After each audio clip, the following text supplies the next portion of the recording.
Good afternoon, everyone. So we have now the last talk in this room. Today we have Anthony Caruana and Chris Gatford. Anthony is the CEO at Media-Wize. He's a well-known writer, presenter, journalist, and consultant. You can regularly hear him on radio and TV, and ZDNet, and I think even Macworld, Australia, a while ago too. Chris, I guess everyone should know, he's a founder and director of Hacktive. He's a long-time presenter here, and he's a red team expert, so there you go, be careful. Make sure he's your friend. This afternoon they're talking about a real-life serious security incident that happened, and the issues about that incident, in particular, the issues managing the press and the fallout from there. So please welcome the guys. So thanks everybody for sticking around right until the end of Friday on the last day of a pretty big week at the conference. So we're mindful that this is the graveyard shift. So it's our job to try to not make it feel like a graveyard and try to make it a bit interesting and exciting. As I was introduced, my name is Anthony. I'm the CEO of Media-Wize. We're a media training and consultancy. We help companies tell their stories out in the media, and a big part of that is when we're allowed to swear up here a little bit. When shit goes sideways, we try to help them make sure that the messages that they get out to customers, suppliers, and the media are the right messages. And not necessarily, when you talk to the media, they're trying to build a story, but we want to make sure that what they hear is actually right and accurate and actually portrays your business in the best possible way. Thanks, Anthony. Chris Gatford, Director of Hacktive. And as Anthony just said, some of the things that go down during an incident, we plan ahead for some of these things, but until you actually live it and breathe it, and unfortunately management never get a chance really to do the media side until it is hitting the fan. So the whole concept of today's talk is to sort of run through what that looks like and some of the options during the process. Awesome. So what we're going to do today is we're actually going to walk through a kind of real-world scenario. Now, obviously we can't do the whole 24 Jack Bauer thing in 30 minutes and run through the whole thing in excruciating detail, but we're going to sort of try to hit the highlights and things that you need to know during an attack. So often the first thing that happens is you don't know about it until someone tells you. And I think statistically, most people find out they've been pinged from someone else and not necessarily even inside their own organisations. So pretend I'm on the phone, okay? So I'm going to hold this up. And I'm ringing Chris up. So I know Chris is inside an organisation and I'm the journalist, and I reckon they've been pinged in some way. I don't know a whole lot about it, but I've heard a rumour. So I'm going to go, hey, this is Anthony from Hack Media. How you doing, Chris? I got told that your company, Dodgy Data Holdings, has been hit with a ransomware attack and that pretty much all the company's PCs are useless and that the Russians are threatening to release a whole bunch of customer data into the public domain. Is this true? Wow. Geez, let me get my thoughts together for a second. I'll just take this. Who do you say you were? Anthony, Hack Media. Right, okay. At this point, we've got a few decision options, and I have seen them all played out. So, wow, this is news to me, Anthony. I'll investigate and get back to you. Now, that is not a bad idea. Unfortunately, you've got to give some time constraints. You've got to give and set an expectation. The other option we have here is we are aware, and when we have the details, we'll get back to you. Now, you've just admitted something now to that sneaky journalist that's giving you a call. So that's another problem. And of course, the third option, it's bullshit. Go away, journo, nothing to do here. Now, funnily enough, that does play out quite often. And one of the last ones, I actually talked about it briefly yesterday, Accenture, when they were ransomwared last year, did exactly that. They said, no, they haven't got anything, we're all good. And then 3 months later, they went, actually, no, they got everything and they compromised our customers at the same time, which wasn't a great look, obviously, for Accenture. So those are our options. Let's assume we've chosen all three. And it kind of just depends on where things are at. Also, when you look at those first two options, there's a little bit of, a bit of overlap in those Venn diagrams, because you might know something is going on, but you don't know what's going on. Because often at the beginning of a breach or an attack, all you know is that something's wrong. It's a bit like you're walking down a street and you're looking along and you go, it looks a bit dodgy, I'm crossing the road. You don't know that it's dodgy, but you just kind of, your spidey sense is tingling a little bit and you feel like you've got to get out there. So sometimes those first two can be a little bit tricky to navigate. But when you're talking to the media, the real important thing is that if you don't give them anything and you say, if you give them the it's bullshit option, and they think they've got something for real, they're likely to actually sit there and say, yeah, I don't trust this guy. I'm going to go and write because I've got a good source that's telling me something's going on. So the important thing when you take one of those first two options is that you do actually give a timeline for when you'll get back to the media. So that might be saying, look, we know something's going on. We're in the middle of trying to investigate and get some information, but I'm going to call you back in an hour and tell you where I'm at. Or I'll email you back in an hour. Or I don't know anything, but let me go and have a look and I will get back to you. But that get back to you is really important. Mm. And if you saw Brett speaking yesterday from Okta, and he was talking about their example, obviously it being such a significant compromise at the time, or a newsworthy event, people started making their own assumptions and started getting some nasty comments starting to circulate on social media, and because they weren't responding quick enough with the right information.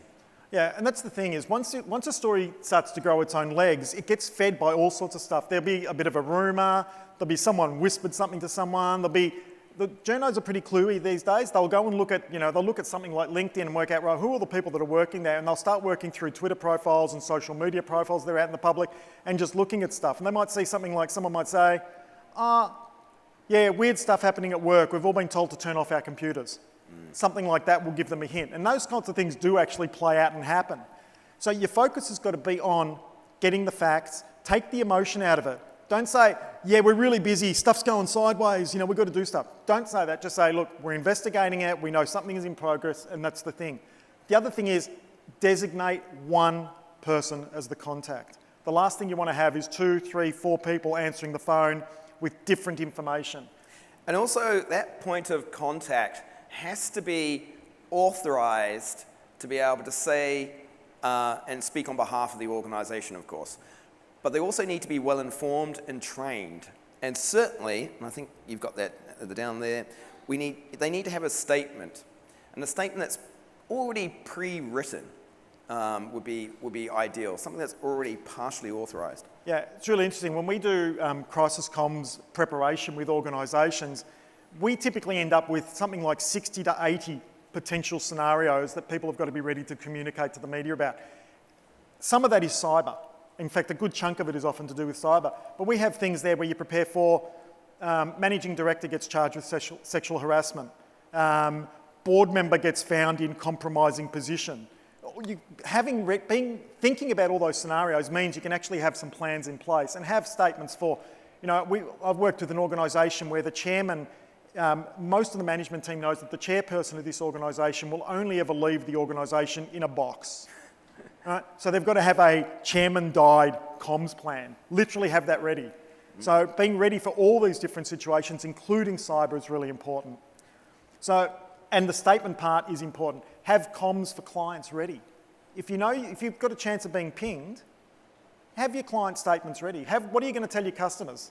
Know what data you're actually holding about them. When Scouts Vic got kicked a couple of years ago, about 18 months ago, I got an email from them saying, the potential is that your data's been caught in a breach. We got hit.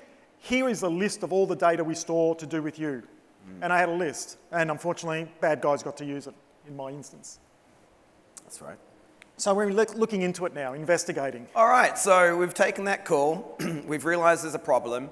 Let's pretend I was the CEO in this thing. I've run down to IT and I've gone, okay, I've got a journo on the phone asking me about this. What do we know?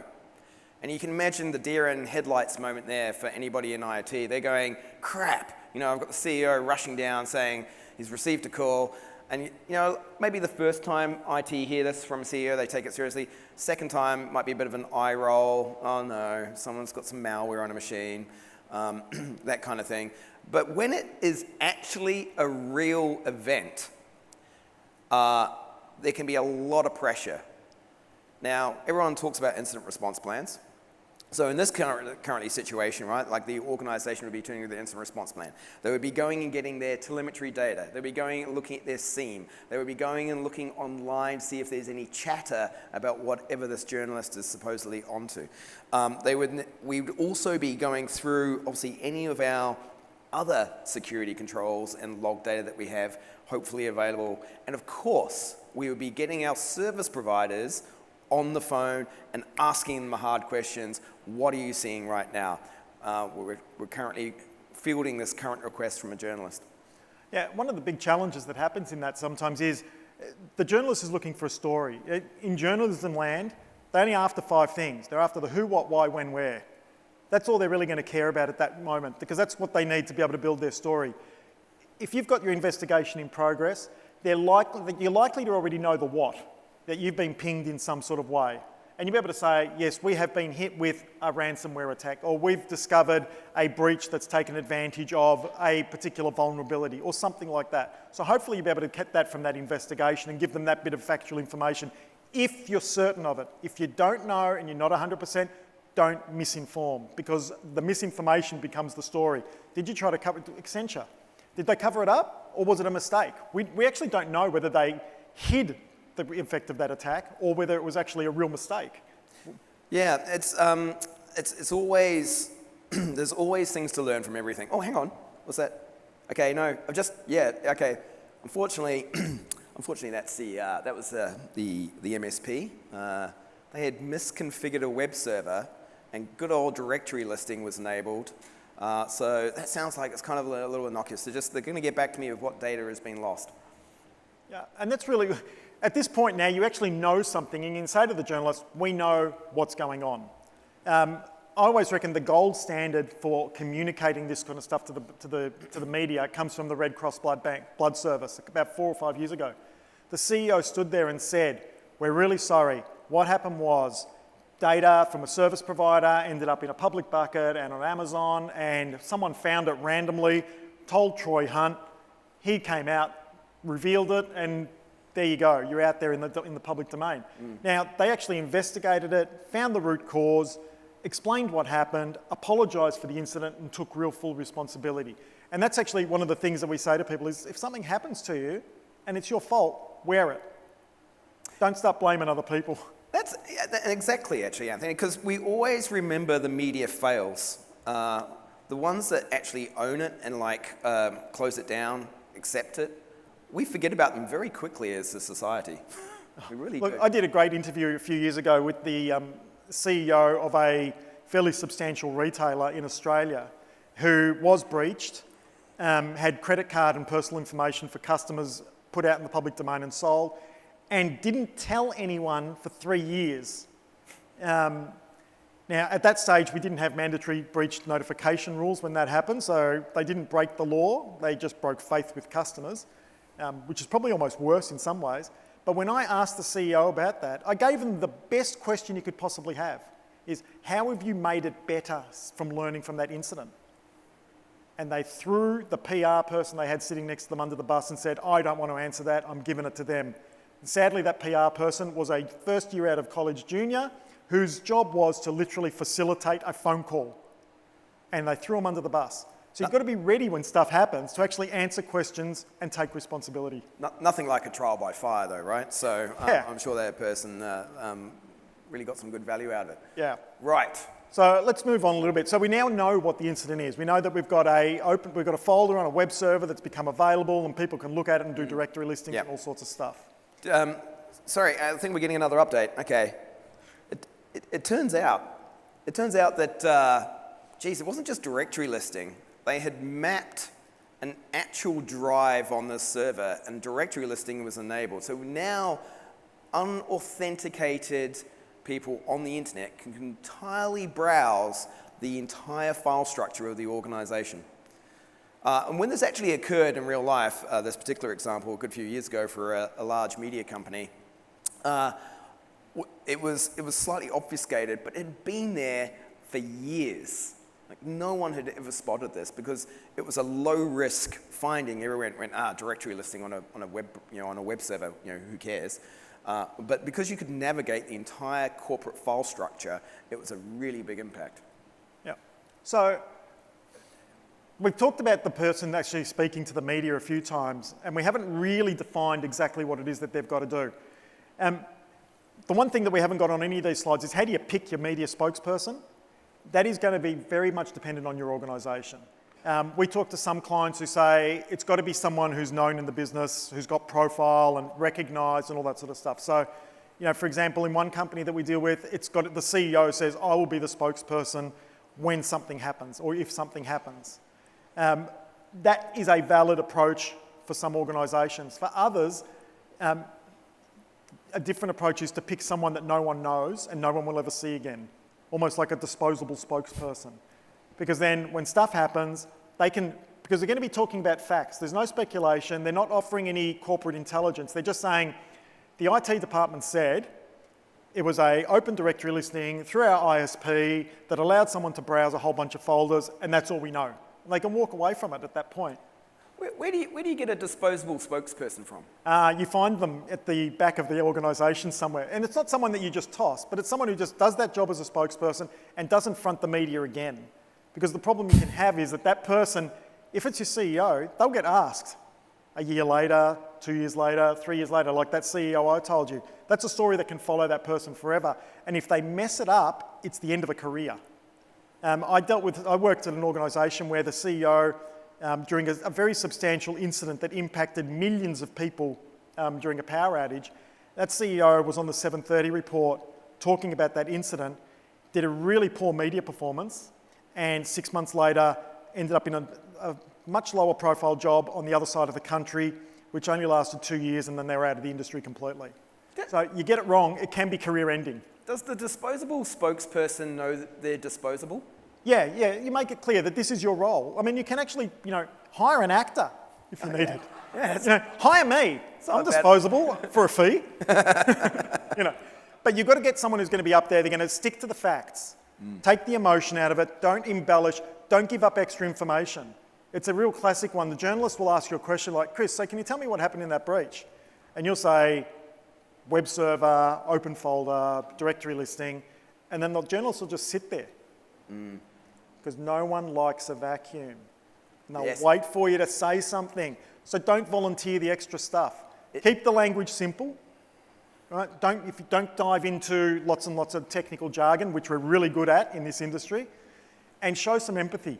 I have to say, journalists are very good at those psychological tricks. In fact, we were only talking about the silent treatment method, which is what you just described, where you just leave that awkward silence in the air there and eventually it gets filled. I think also something else you mentioned there, Anthony, that's worth pointing out. I rarely see a good CEO spokesperson role. When they're in that media fronting thing, they've got so much going on, and often, let's face it, they have an ego very frequently at the CE level. You think? Occasionally. Sorry, there are two CEOs standing here on the stage talking about CEOs with egos. So. Good point. Back to you. Yeah, sorry. The other thing is, if you don't know something, say you don't know, don't try to fill it in. The other one about showing empathy, this will very much depend on the nature of what's going on and the nature of your organisation and what the impact of your incident. But I'll give you a great example of how not to show empathy. The CEO of BP, about 13 years ago, and you can look this one up, it's a case study on how not to do media relations during a disaster. They had an oil platform explosion, which resulted in the death of about 13 people from memory, and a massive oil spill that caused massive damage, huge environmental damage. While all this was going on, obviously the media are wanting to know what's going on, and the CEO's in there in the firing line, getting asked questions. This is like a 24/7 crisis. Like there is no break in this crisis. It's going on and on and on. And at one point, the CEO literally said, after people had died, and just said, "Can you guys stop? I want my life back." And that was after people had died, and we had this massive environmental disaster. You've got to remember that every cyber incident's got some humans sitting behind it, and we don't know what the impact of that is. So, show some empathy for the situation as well. Good point, actually, because when you're in the middle of an incident, it's all hands at the pump. and I've watched this play out quite a few times, it is incredibly stressful. People are asking for information all the time. And so making, as we've already pointed out, making those points of contact quite important, but also not over doing contacting within the team itself, because the IR team are busy trying to work out what's happening, and they're constantly sort of sharing information amongst themselves. If you keep going back to the IR team and asking for updates, it distracts them from the current really important job they're working on. So I think the other thing I was going to say about in your incident response and that spokesperson, it can be tempting to use an expert that's inside the team. That may not be your best tactic, because the expert might be more useful inside the team rather than working outside it and trying to communicate. So it's useful to be able to have someone to go and talk to and say, right, they report in, the incident response team has someone that goes and says, here's what's going on, or literally sends them an email dot point list of what the message is that's going out and hands it over. Instead of having someone who's got to stop incident response and stop investigating, go and do this thing and then come back, because you're actually burning a whole bunch of brain cycles as well and making that person tired. So really focus on, when you pick that person, think very carefully about who your spokesperson's going to be. Yeah, and the other part, slightly off topic, but that person and that person doing that role in that team, it is incredibly stressful. It's a very stressful situation. So you've got to really focus on burnout within those team members. I was dealing with an incident last year, and we were doing a Teams video call, and the person got on the video call and was so exhausted, he was slurring his words and then eventually just fell off the call. And I actually thought the guy had had a stroke. Like, I was that concerned. That no one actually said anything in the actual team session about it. It was really scary. I mean, we've all been in breaches and been in situations where something's gone sideways in the organisation. It is stressful, and stress is a huge drain on your energy. So yeah, having someone who's not directly involved in the response can be a good way to do things as well. Yep. So we're moving along now. We've gone a little bit further. There we go. We have now gone further. So we've learned a little bit more about what's going on in this incident. So let's keep moving along. Okay. All right, so at this point, you're hammering the MSP, and we've just heard back from the MSP. They've gone, okay, unfortunately, our log data only goes back 6 months, but as far as we can tell now, whilst looking through the logs, we can see that we've had a couple of robots that have gone through, but we haven't had anybody actually downloading any of the files that we can see. We can see some minor browsing, but there is no logs indicating any mass data exfiltration at this point in time. So that's great news. We will be able to update the team that we've got evidence to suggest for the last 6 months, no one has actually exfilled the data. Phew! Which is great. And the other thing is now, remember when we started this at the other end, it was the journalists thought there was a ransomware attack that was going on. So all of a sudden now you've actually got some good information backed by research, backed by your analysis, and you can go back and say, right, hi Anthony from Hack Labs, from Hack Media. We can edit that out later in the video. So from Hack Media, and be able to say, hey, look guys, what we've actually learned is it wasn't a ransomware attack, but there was an attack, and it was a low and slow attack, and it doesn't look like any data was actually infiltrated, but we did have someone in there that was browsing some folders and moving around and looking at stuff. But the impact seems to be very limited.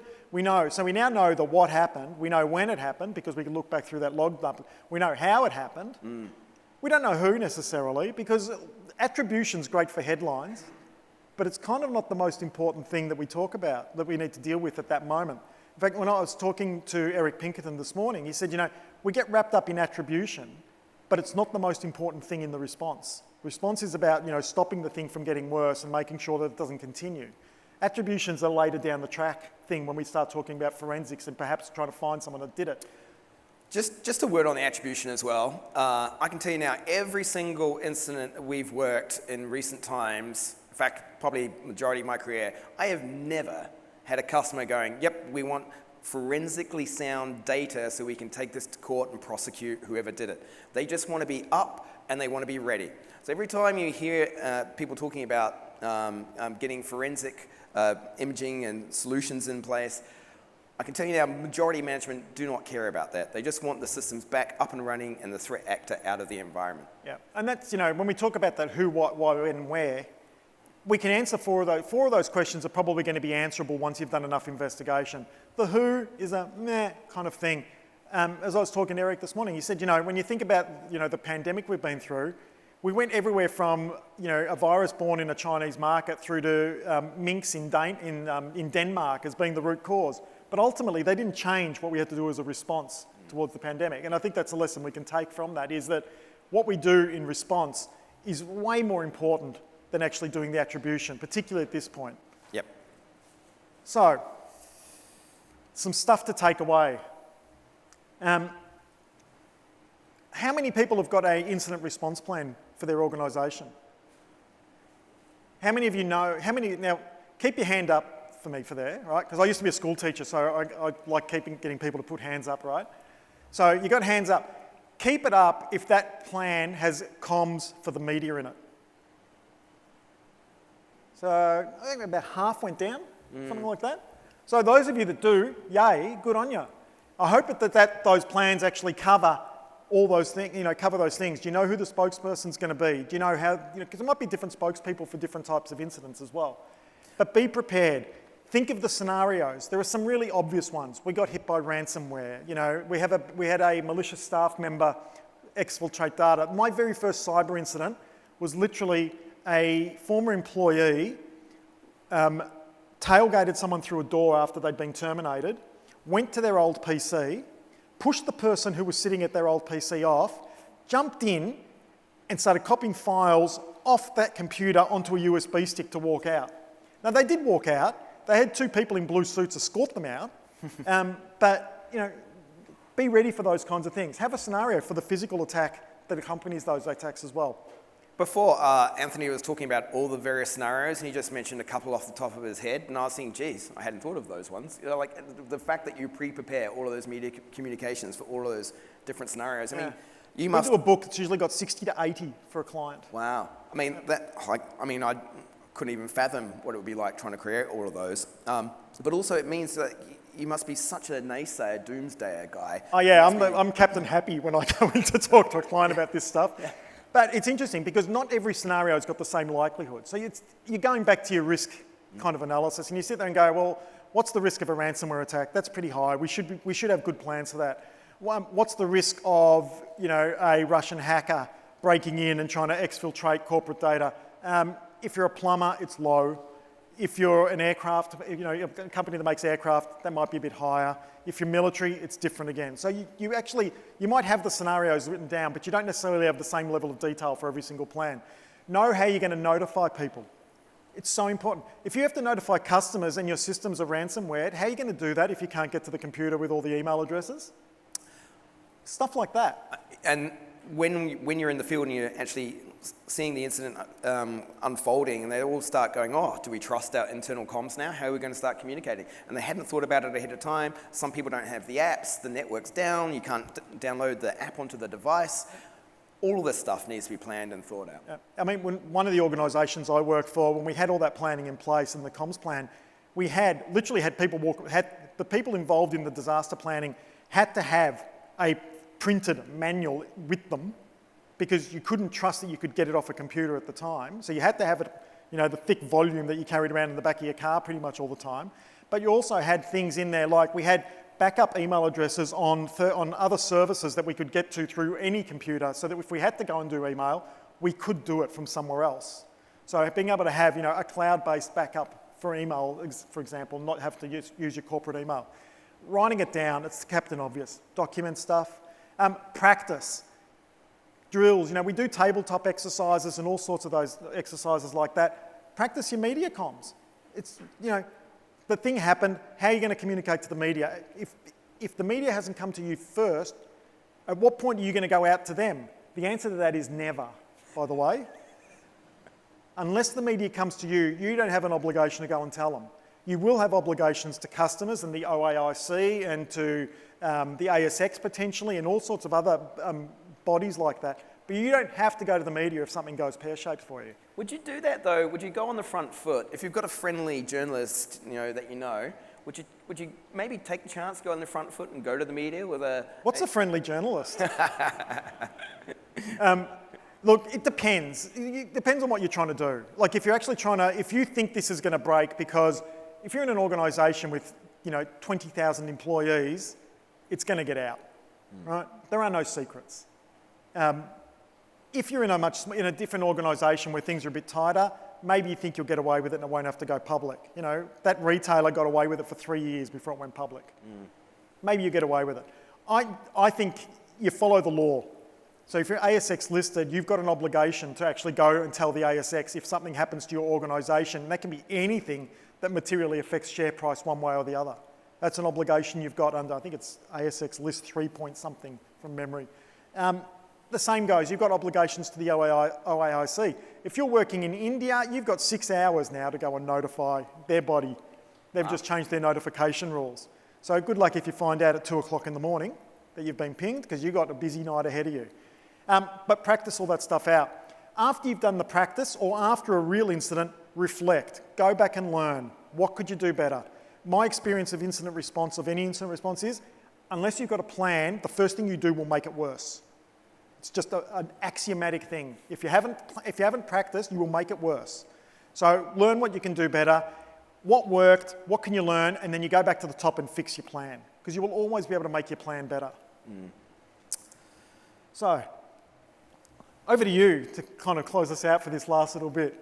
No worries. Because we've rehearsed this so well. Can you tell? This is talk number 3 for me, so I'm getting a little tired. So I think some of the takeaways from all of this for me is, it is, to be honest, I'm always impressed when I've worked with Anthony on some of these, because it's very hard when you're in the moment to plan for all of these things, but you have to give it a shot.